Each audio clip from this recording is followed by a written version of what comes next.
California में 2017 में wall को एक फर्स्ट पर्सन शूटर गेम खेलना बहुत पसंद है जिसका नाम है फील्ड ऑफ फायर। वह इसमें बहुत अच्छी है और उसका उपनाम स्पीडरन गेमिंग सर्कल में मशहूर है। उसका सपना है एक टूर्नामेंट जीतना और प्रोफेशनल गेमर बनना। एक सुबह उसका पिता कार्लोस उसे याद दिलाता है कि उसने अपने भाई से वॉल के लिए नौकरी के इंटरव्यू के लिए एक एहसान मांगा था और यह कितना महत्वपूर्ण है क्योंकि वॉल को कई महीनों से नौकरी नहीं मिली। वह उसे अपनी दादी को डॉक्टर से लाने के लिए भी कहता है और वॉल अनिच्छा से सहमत हो जाती है। वॉल इंटरव्यू के लिए अच्छे कपड़ों में घर से निकलती है, लेकिन यह एक चाल है। उसका बॉयफ्रेंड इवान बाहर उसका इंतजार कर रहा है और जैसे ही वह उसकी कार में बैठती है वह कैजुअल कपड़ों में बदल लेती है। इवान को लगता है कि वॉल को इंटरव्यू छोड़कर वीडियो गेम टूर्नामेंट में नहीं जाना चाहिए, लेकिन वॉल कहती है कि वह बीमार होने का बहाना बना लेगी। पुरस्कार $10,000 का है और अगर वह जीतती है तो वह आखिरकार प्रो बन सकती है। दुर्भाग्यवश इवान के पास बुरी खबर है। कम्युनिटी का सबसे अच्छा खिलाड़ी भी टूर्नामेंट में हिस्सा ले रहा है। जब वे एरिना पहुंचते हैं तो हर कोई पहले से ही रॉय, जिसे किलर हर्ट्स के नाम से जाना जाता है, के लिए दीवाना हो रहा है। वह people's choice gamer of the year रह चुका है और मैगजीन कवर पर छप चुका है। कमेंटेटर भी यकीन रखते हैं कि वह जीतेगा।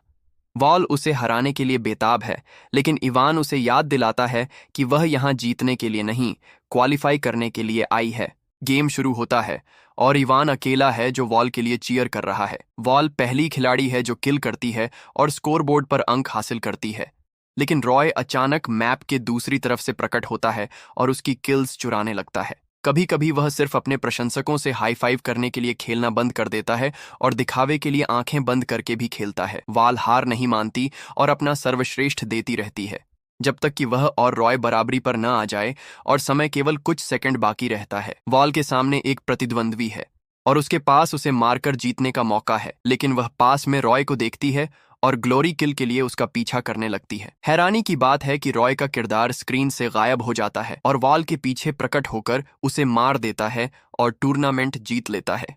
बाहर निकलते समय वॉल रॉय के बारे में नाराजगी जताती रहती है। ये समझ नहीं पाती कि वह इतनी तेजी से कैसे हिल सकता है जो मानव प्रतिक्रिया से परे है। इवान माहौल को हल्का करने की कोशिश करता है, ये बताते हुए कि वह फाइनल्स में पहुंच गई है, लेकिन वॉल को लगता है कि अगर वह रॉय को नहीं हरा सकती तो यह बेकार है। तभी रॉय वॉल के पास आता है और कुछ मिनट तक उसका मजाक उड़ाता है, फिर अपने प्रशंसकों के साथ सेल्फी लेने चला जाता है। जब इवान कार लाने जाता है तो कोजिमा नाम का एक व्यक्ति वॉल से मिलता है और उसकी आज की खेल शैली की तारीफ करता है, लेकिन बताता है कि वह कल हार जाएगी। वह दावा करता है कि वह एक फेरी ग्रैंडमदर है और उसे अपना कार्ड देता है। कहता है कि अगर वह जीतना चाहती है तो उसे उसकी मदद चाहिए। कोजिमा यह भी पुष्टि करता है कि वॉल रॉय के बारे में सही थी, कोई भी मानव इतना अच्छा नहीं हो सकता। जब वॉल घर पहुंचती है, कार्लोस इंटरव्यू के बारे में पूछता है और वह झूठ बोलती है कि सब ठीक था, लेकिन कार्लोस ने अपने भाई से बात की थी और उसे पता है कि वॉल वहां गई ही नहीं। उसने अपनी दादी को भी नहीं लिया और कार्लोस को खुद जाना पड़ा, जिसके कारण उसकी नौकरी खतरे में पड़ गई। वह घोषणा करता है कि वॉल को कल इंटरव्यू देना होगा। वॉल उसे फाइनल्स के बारे में बताने की कोशिश करती है जो उसका सपना है और अच्छा पैसा भी ला सकता है, लेकिन कार्लोस कहता है कि यह पैसे की बात नहीं बल्कि वॉल के झूठ बोलने और सिर्फ अपने बारे में सोचने की बात है। इससे वॉल भड़क जाती है और कहती है कि वह अपने पिता जैसी खराब जिंदगी या नौकरी नहीं चाहती और उसे समझ आता है कि उसकी मां ने क्यों छोड़ दिया।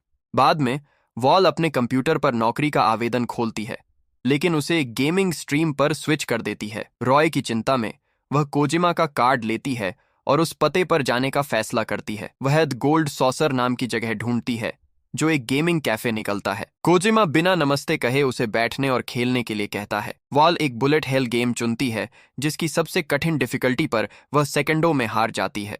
फिर कोजिमा उसे इम्पल्स 9 की एक घूंट लेने के लिए कहता है जिसे वॉल एनर्जी ड्रिंक समझती है। जब वह बोतल खोलता है तो उसकी फिजिंग आवाज से कमरे में सभी उसकी ओर देखने लगते हैं। कोजिमा वादा करता है कि यह एक सामान्य ड्रिंक है और उसे ढक्कन में डालकर देता है। जब वॉल इसे पीती है तो उसे अपने दिमाग में पूरी तरह बदलाव महसूस होता है। उसकी इंद्रियां तेज हो जाती हैं और उसकी रिएक्शन टाइम अविश्वसनीय गति तक पहुंच जाता है। अब वह बिना एक भी जान गंवाए कठिन गेम को हरा देती है। कुछ पल बाद वॉल इम्पल्स 9 के प्रभाव से बाहर आती है और खुद को कोजिमा के साथ एक टेबल पर पाती है। वह बताता है कि इम्पल्स 9 समय को खींचता है। जितना ज्यादा खींचता है उतना ही जोर से वापस लौटता है और वॉल 1 घंटे तक बेहोश थी। वह उसे $500 में इम्पल्स नॉन की एक बोतल बेच सकता है, लेकिन यह वॉल के पास बचे हुए सारे पैसे हैं और यह चीटिंग भी होगी। कोजिमा बताता है कि रॉय को इसमें कुछ गलत नहीं लगता और वह उसे और इम्पल्स बेचने के लिए फोन करता है। एक घूंट से मिले हाई स्कोर देखने के बाद वॉल इसे खरीदने का फैसला करती है। अगले दिन वॉल टूर्नामेंट शुरू होने से पहले इम्पल्स नान की एक घूंट लेती है। समय उसके लिए धीमा हो जाता है और वह बिना पसीना बहाए प्रतिद्वंद्वियों को मार देती है। दुर्भाग्यवश रॉय भी इम्पल्स नान पीता रहता है और जल्द ही उसे पकड़ लेता है, फिर कुछ अंकों से आगे निकल जाता है। जल्द ही वॉल पर इम्पल्स 9 का प्रभाव खत्म हो जाता है और वह जीतने के लिए इतनी बेताब हो जाती है कि पूरी बोतल पी लेती है। अपनी सबसे तेज रिफ्लेक्स के साथ वॉल रॉय के किरदार को मार देती है और टूर्नामेंट जीत जाती है। लेकिन इतने ज्यादा इम्पल्स 9 का प्रभाव लंबे समय तक रहता है और वॉल जब होश में आती है तो वह साल 2029 में पाती है। वह एक पुराने गंदे घर में है जहां 3 बच्चे उसे मम्मी कह रहे हैं। यह सदमा उसे उल्टी करा देता है। जब उसका पति इवान उसकी हालत देखने आता है तो वॉल बाहर भागती है और पाती है कि यह एक पोस्ट एपोकैलिप्टिक भविष्य है जहां लोग सड़कों पर रहते हैं और केमिकल टॉयलेट्स का इस्तेमाल करते हैं। इवान उसके पीछे दौड़ता है और उसे गैस मास्क देता है, साथ ही बच्चों को याद दिलाता है कि स्कूल का समय हो गया है। जब वे बच्चों को स्कूल ले जाते हैं, इवान वॉल को उनकी जिम्मेदारियों की याद दिलाता है। एक बच्चा सूखा हुआ कुत्ते का मल उठा लेता है, यह सोचकर कि यह एक अच्छा पत्थर है, और वॉल से कहता है कि वह इसे स्कूल के बाद के लिए रख ले। स्कूल एक सड़क के बीच में कुछ टेबल्स और एक शिक्षक के साथ है जो बच्चों को सिखाता है कि अगर वे डेथ लिजर्ड देखें तो भागकर छिप जाएं। वॉल इवान से इस अजीब स्थिति के बारे में बात करना चाहती है, लेकिन एक पड़ोसी उसे शेरिफ कहकर बुलाता है और बताता है कि एक और पड़ोसी पिछले 8 साल की यादें खो चुका है क्योंकि वह इम्पल्स का आदी था। डिप्टी डैन उस आदमी को टेंट से बाहर खींचता है और उसे पल्सर कहता है। इवान उस आदमी को गाली देता है। पता चलता है कि पल्सर्स वे लोग हैं जिन्होंने ज्यादा इम्पल्स पिया और बेकार हो गए, जिसके कारण यह सर्वनाश हुआ। राष्ट्रपति भी एक पल्सर था और उसने न्यूक बटन दबा दिया था। इवान उस आदमी को पीटना चाहता है, लेकिन डैन उसे रोकता है और वॉल से आदेश मांगता है।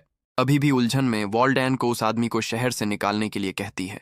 बाद में इवान जानना चाहता है कि वॉल क्या बात करना चाहती थी, लेकिन वॉल को डर है कि उसे भी निकाल दिया जाएगा, इसलिए वह बहाना बनाती है कि उसे सिर्फ पेट दर्द है। इवान बताता है कि उन्होंने पिछले रात बीटल्स खाए थे। डैन पल्सर को शहर से बाहर धकेलता है और गेट बंद कर देता है। तभी मौसम का अलार्म बजता है और सभी गैस मास्क पहन लेते हैं। बाद में घर पर वॉल घबरा रही है क्योंकि उसे नहीं पता कि एक बच्चे का क्या करना है। वह अपने पिता को फोन करने की सोचती है, लेकिन वह पहले ही मर चुका है और उसकी राख पास में एक कलश में है। वॉल खुद को याद दिलाती है कि वह एक मजबूत चैंपियन है और खुद को संभाल लेती है। तभी डैन उसे बुलाता है और याद दिलाता है कि लैट्रीन ड्यूटी का समय है। इस भविष्य में वॉल एक शेरिफ, सैनिटेशन कमिश्नर, स्कैवेंजर और माँ सब कुछ एक साथ है। वह दिन का बाकी समय टॉयलेट साफ करने में बिताती है, जिससे वह बहुत थक जाती है। लेकिन घर पहुंचकर भी उसे आराम नहीं मिलता क्योंकि उसे बच्चों की देखभाल करनी पड़ती है, जबकि इवान गेट ड्यूटी पर है। दिन बीतते हैं और वॉल एक ही रूटीन से थक जाती है। कभी कभी उसे भी गेट ड्यूटी करनी पड़ती है, जिसमें घंटों तक कुछ न कुछ देखना होता है। इसके अलावा कपड़े धोना, जनरेटर रिचार्ज करने के लिए साइकिल चलाना और खराब खाना खाना पड़ता है। बच्चे उससे जुड़ने की कोशिश करते हैं और उसे एक ड्राइंग भी गिफ्ट करते हैं, लेकिन वह ठंडी और उदासीन रहती है। एक रात वॉल घर आती है और टीवी पर फील्ड ऑफ फायर देखती है। पता चलता है कि इवान महीने में एक बार गेम नाइट के लिए साइकिल चलाकर गेम कंसोल को पावर देता है। अपनी अगली शिफ्ट से पहले सोने के बजाय वॉल अपने बच्चों को दिखाती है कि वह कितनी शानदार खिलाड़ी है और उन्हें खेलना भी सिखाती है, जिससे वह आखिरकार उनके साथ बंधन बना पाती है। कुछ घंटों बाद वॉल अभी भी बच्चों के साथ खेल रही होती है क्योंकि वह अपनी गेट शिफ्ट लेना भूल जाती है। इवान उसे बताने आता है कि गेट खोलने वाला कोई नहीं था और डैन को एक डेथ लिजर्ड ने मार डाला। डैन की पत्नी वॉल पर चिल्लाती है और इवान उसे याद दिलाता है कि उसकी शिफ्ट अभी भी बाकी है। अब वॉल को गेट पर खड़ा होना पड़ता है और अपने अपराध बोध से जूझना पड़ता है। सुबह वॉल इवान से कहती है कि वह अब और यह नहीं कर सकती। अगर वे दिन भर काम करें और ब्रेक लेने की सजा मिले तो उसे जीने का कोई मतलब नहीं दिखता। इवान उसे सांत्वना देता है, कहता है कि वह सबसे शानदार पत्नी और मां रही है और एक गलती उसे हतोत्साहित नहीं करनी चाहिए। लेकिन यह वॉल के लिए काफी नहीं है। वह इवान के जाने का इंतजार करती है, फिर कुछ सामान पैक करती है और एक अलविदा पत्र लिखती है। इवान सुबह उठता है और पत्र पढ़ता है, जिसमें पता चलता है कि वॉल एक पल्सर थी। वह माफी मांगती है और कहती है कि पल्सर्स का सभ्य समाज में कोई स्थान नहीं, इसलिए वह चली गई। इस बीच वॉल वेस्टलैंड में भटकती है और अन्य पल्सर्स की लाशें देखती हैं। घंटों तक चिलचिलाती धूप में भटकने के बाद उसे द गोल्ड सॉसर मिलता है, जो अब उतना चमकदार और नया नहीं है। लेकिन कोजिमा अभी भी वहां है, 12 साल पहले जैसा ही दिखता है, और सोलर पैनल्स की वजह से दुकान चला रहा है। वॉल उस पर अपनी जिंदगी बर्बाद करने के लिए चिल्लाती है। कोजिमा कहता है कि वह रिफंड नहीं कर सकता, लेकिन स्टोर क्रेडिट दे सकता है। वह इम्पल्स 9 की एक बड़ी बोतल निकालता है, कहता है कि वह पूरी बोतल पी सकती है और मरने तक वीडियो गेम खेल सकती है, जो उसकी मौजूदा जिंदगी से बेहतर है। वॉल यह ऑफर स्वीकार कर लेती है और खेलने के लिए बैठ जाती है, लेकिन तभी उसे अपनी बेटी की ड्राइंग याद आती है, जिसके कोने में लिखा है माय हीरो। अपने परिवार की कई बातें याद करते हुए वॉल शहर वापस जाने का फैसला करती है। गेट पर इवान उसे अंदर नहीं आने देता और कहता है कि वह चली जाए, यह सोचकर कि वह सिर्फ इसलिए लौटी क्योंकि वेस्टलैंड शहर की जिंदगी से भी बदतर है।